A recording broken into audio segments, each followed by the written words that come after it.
패스트트랙 정국을 마무리한 여야가 본격적인 총선 채비에 박차를 가하고 있습니다. 이런 가운데 중앙선거관리위원회는 오늘 비례자유한국당과 같은 이른바 비례위성정당들의 명칭 허용 여부에 대해 결론을 낼 예정입니다. 만약 불허 결정을 내린다면 한국당이 강하게 반발할 것으로 예상됩니다. 우철희 기자입니다.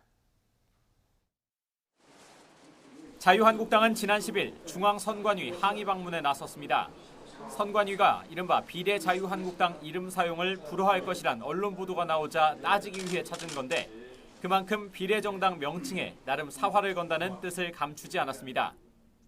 처음에 실무자선에서 다 된다라고 판단을 해가지고 진행되었던 부분인데 최근에 더불어민주당이 다른 의견을 내놓는다고 해서 거기에 부합해서 움직이는 이런 모습, 이 부분은 굉장히 바르지 않다. 반면 더불어민주당은 유권자에게 혼란을 줄 수 있고 준연동형 비례대표제도 무력화될 것이라면서 유사 명칭 사용을 불허해달라는 공문을 선관위에 발송하는 등 반대 입장을 분명히 했습니다. 비례자유한국당이니 명칭이 난무하는데 이런 행위는 국민의 투표권을 침해하고 결국 정치를 장난으로 만드는 것입니다. 사용하는 것을 원천적으로 차단해야 할 것입니다. 정당법에는 창당 준비위와 정당의 명칭은 이미 신고된 준비위와 등록된 정당이 사용하고 있는 명칭과 뚜렷하게 구별돼야 한다면서 이른바 유사 명칭 사용 금지 조항을 두고 있습니다.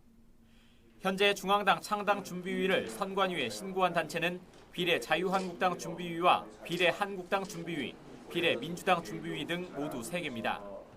선관위는 논란이 커지는 걸 감안해 전체 위원회의를 열어 비례정당 명칭 허용 여부에 대한 결론을 내기로 했습니다. 정당 설립의 자유 이런 것들을 더 강조를 할 것이냐, 거기에 더 중점을 둘 것이냐, 아니면 유사 명칭에 따라서 선거 때 유권자들이 겪을 혼란에 더 중점을 두고 이 부분이 중요하다고 생각할 것이냐에 따라. 이런 가운데 사실상 패스트트랙 정국이 마무리되면서 각 정당들의 총선 준비도 더욱 속도를 내고 있습니다. 민주당은 카카오뱅크 1000만 신화를 썼던 이용우 공동대표를 7번째 영입 인재로 발탁했고 현장에서 경험한 혁신을 정치에서 실현해보고자 합니다. 한국당은 홍준표 전 대표 등을 겨냥해 수도권 험지 출마를 거듭 압박했습니다. 당의 지도급 인사들께서는 수도권 험지로 나와주실 것을 부탁드립니다. 고향에 안주한다면 정치인으로서의 미래는 아마 다치고 말 것입니다. 또 민주평화당에서 떨어져 나온 대한신당은 공식 창당대회를 열어 제3지대 통합 작업에 본격 착수했습니다. 대한신당은 중도개혁 제3세력이 함께할 수 있도록 밀어내야 되겠습니다.